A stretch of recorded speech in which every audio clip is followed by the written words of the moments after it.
Bonjour tout le monde, j'espère que ça va bien. Aujourd'hui, on va faire une autre petite leçon de mathématiques. En fait, c'est un ajustement, un petit ajustement que je veux faire sur une leçon précédente. Il se peut que je fasse ça dans le futur. Je reviens et je vois des fois vous me donnez des commentaires, vous m'aidez. Et puis je parle tellement, puis je fais des gestes, puis je parle en même temps, puis j'écris. Donc ça se peut que des fois, je doive revenir à l'arrière, faire un petit correctif. Je vais le faire rapidement. La preuve, je fais une leçon de calcul mental encore sur la multiplication et la division. On va être capable de multiplier et diviser des gros nombres. Pourquoi? Parce que d'un, on pratique nos tables de multiplication et de division. Et aussi, ça nous permet de créer des liens. C'est-à-dire qu'on regarde des nombres, on peut faire des approximations. Donc, on prend des nombres avec beaucoup de zéros, plus facile à utiliser. Et on peut faire nos calculs, puis ensuite, bon, on sait environ où notre réponse va se situer. Donc, ça nous permet de faire, on va le voir plus tard dans certains calculs, je vais vous demander d'utiliser cette approximation-là. Pas l'arrondissement, une approximation. Exemple, il y a 992 000 personnes au spectacle, bien, il y en a environ 1 million. Ça va nous faciliter la tâche, ça va nous donner une meilleure idée. Donc, copier-coller de zéro, calcul mental, c'est une des techniques de calcul mental que je vais enseigner. Je vais en amener d'autres, mais celle-là, c'est la plus facile, c'est la plus importante. Et c'est vraiment agréable de l'utiliser parce que vous allez voir que ça nous permet de faire des calculs ultra rapides, des calculs qui pourraient nous prendre beaucoup plus de temps si on les faisait au long. Donc, le but de faire un calcul mental avec des nombres qui ont beaucoup de zéros, c'est d'aller chercher les liens. Okay? On connaît nos liens, si on connaît nos tables, on va être capable de trouver les liens. Les liens, c'est les chiffres avant les zéros, ou des fois, on va voir, on peut inclure un zéro aussi. C'est bien important, si on inclut un zéro, de l'encercler pour ne pas le compter deux fois. Donc, quel est le lien entre 400 et 90 000? Vous voyez que j'ai ma maison des unités et ma maison des 1000. 90 000, il y a un espace ici. Et je vais aller trouver les liens. Le lien, bien, il y a un lien entre 4 et 9. 4 et 9, 4 fois 9, 36. Donc, j'encercle. Très vite, c'est important d'encercler le chiffre que je vais utiliser. En fait, les chiffres que je vais utiliser. Et je les multiplie ensemble. Donc, pour la multiplication, okay, on va grossir le nombre. Quand je vais faire 400 fois 90 000, mon résultat va être très gros. Donc, on va ajouter les zéros, on va les additionner ensemble. Okay? Quand on va faire la division, je vais vous montrer, on va faire l'inverse. Pour l'instant, multiplication, on va grossir le nombre. 4 fois 9, on l'écrit clairement, 36. Et ensuite, pouc. On a combien de zéros? 1, 2, 3, 4, 5, 6. 1, 2, 3, 4, 5, 6. On fait un copier-coller de zéros. On additionne les zéros. Okay? Ici, ce que je ne veux pas qu'on fasse, c'est d'essayer de lire ce nombre-là dans un bloc. Là, on se dit, c'est quoi ça? C'est 3 600 030. Non, on part toujours de l'arrière et on fait des blocs de 3. Ici, j'en ai pas 3, mais si j'en avais 3, je pourrais continuer s'il y avait d'autres chiffres à la gauche. Donc, on fait des groupes de 3. Premier bloc, c'est ma maison des unités. Deuxième bloc, la maison des milliers. Et ici, c'est la maison des millions. Et quand il y a un espace entre chaque, je dis le nom de la maison. Ici, on commence avec 36, c'est le seul chiffre, c'est le seul nombre que j'ai. Donc, je ne commence pas par les zéros. 36 millions, et il n'y a plus rien à dire. Okay?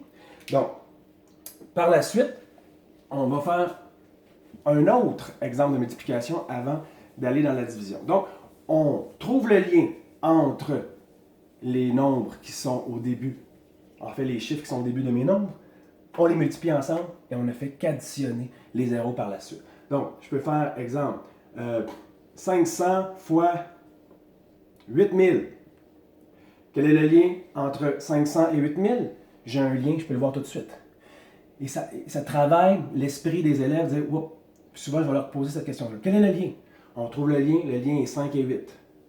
5 fois 8, 40.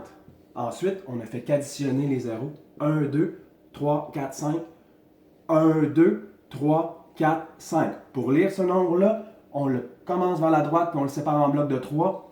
Donc, ça me fait 1, 2, 3, un espace, 1, 2, 3, un autre espace, maison des unités, maison des milliers, maison des millions. 4 millions. Il n'y a plus rien à lire.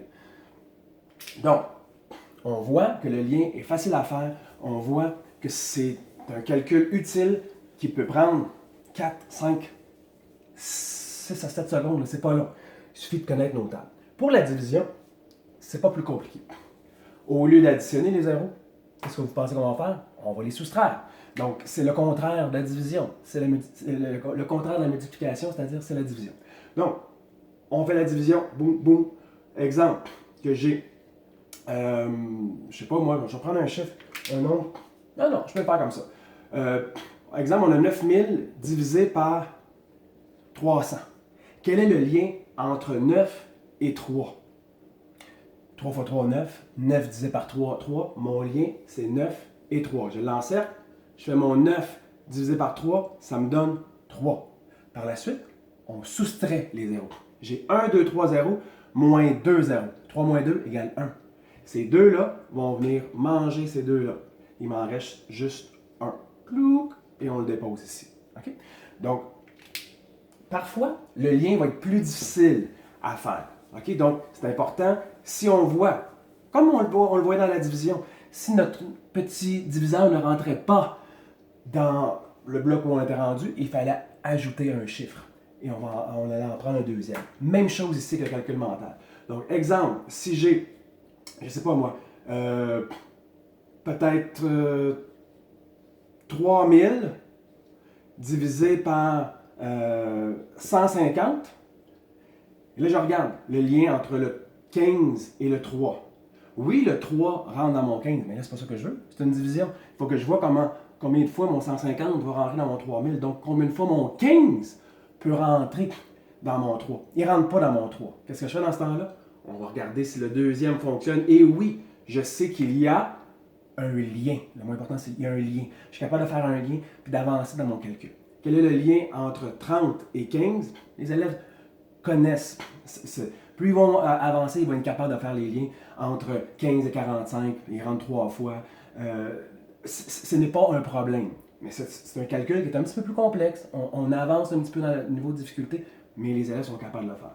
Donc, quel est le lien entre 30 et 15? Bien, 30 divisé par 15, ça me donne 2. Même chose, j'ai 2 zéros moins 1 zéro. 2 moins 1 égale 1. Ce zéro-là vient manger lui, et il m'en reste, copier-coller de 0, il m'en reste 1 à placer. Donc, j'aimerais qu'on me fasse, vous avez déjà commencé à le faire dans les commentaires privés ou dans les commentaires sous la vidéo, vous pouvez m'écrire facilement vos réponses, mais je préfère quand vous prenez une photo et que vous me montrez votre démarche. J'ai eu des démarches incroyables, puis même on sépare les réponses en blocs de 3 pour faciliter la lecture. Et je vais faire une leçon sur ça aussi. Vous allez voir, on va s'amuser ensemble. Donc ici, j'aimerais ça qu'on fasse une multiplication et une division. Regardez bien, j'aimerais ça voir 54 000 divisé par 600. Allez trouver le lien entre les chiffres. Vous êtes capable. Table de multiplication, puis ensuite, vous savez ce que vous avez à faire avec les zéros. Et une multiplication qui serait 700 fois 80 000. Vous êtes capable de le faire. Allez trouver le lien, faites votre calcul et additionnez les zéros. Merci.